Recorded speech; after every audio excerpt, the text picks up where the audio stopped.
one of my favorite moments between the two characters is we're walking without planning. We're like looking at each other at the exact same time. And those little moments you can't plan. You just have to completely surrender to your scene partner. And it's scary because it's the unknown. First of all, just off the bat, when I was 11 years old, I saw a Fred Jones who was mixed race Latino like me, and I never forgot it. We snuck that one in there, brother. It's stuff that you don't realize how much it means to you until years later. I appreciate that, man. I appreciate that very much. Thank you. Yeah. Well, kind of from there to here, this is a Latin-led production in front of the camera, behind the camera. It's our time now. Maybe it would have been earlier if you'd gotten to play Jigsaw, but that's a whole other conversation. Ooh, I only watch horror movies, but yes, I was. The director and I really kind of clicked on a stripped out performance that I gave, but I guess the studio did not have that same connection. Yeah.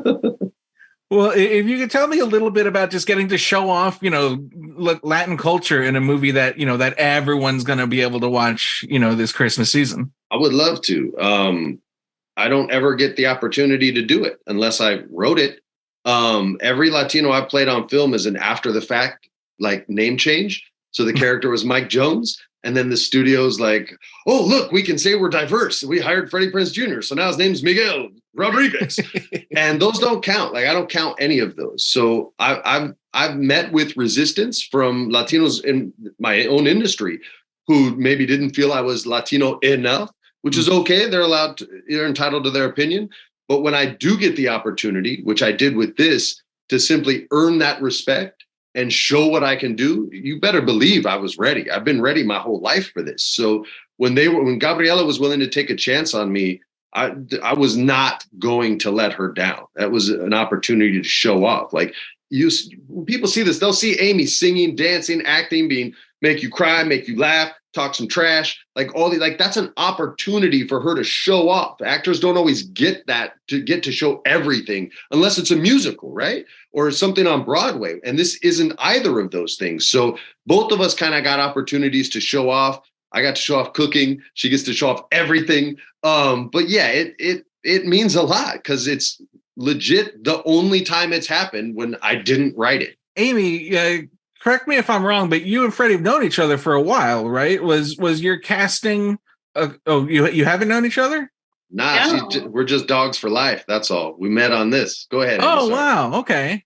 Yeah, no. So tell me a little bit about building chemistry and just being, scene partners. Well, how did you get along? Well, yeah, how did we get along? Yeah, swimmingly. It was just easy. I always say acting is like tennis. So you can't play without another person. So it's just really easy. You're just present and you listen. And, my personal process is I work and I literally break down every minute of everything. And then I throw it all away and just on set, it's like learning the choreography inside out so that on the day you can just have fun and dance. That's how I really like to approach this, where I could think that a scene is going to go a certain way. And then Freddie comes up with an idea that I didn't even think of that makes it magical and makes it so much better. And, we might think that, we're going to be dancing in the scene. And then we get there and they're like, you can't dance because, they're taking longer than expected in hair and makeup for those actors. So we're going to shoot this way. And then you just have to roll with it.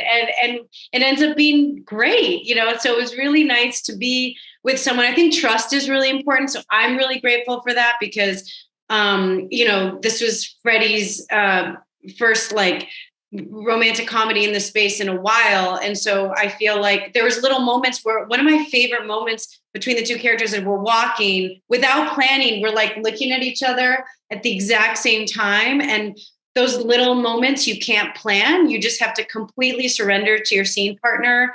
And it's scary because it's the unknown. But because it's the unknown, you discover little things that you don't plan, the audience doesn't plan, the director doesn't plan, and you're like, are we literally looking at each other at the same time? Oh my God, we are. And that uncomfortableness, I feel like, is just real because it's not planned, because it's created in that moment because of trust, you know? Do you agree? I don't know.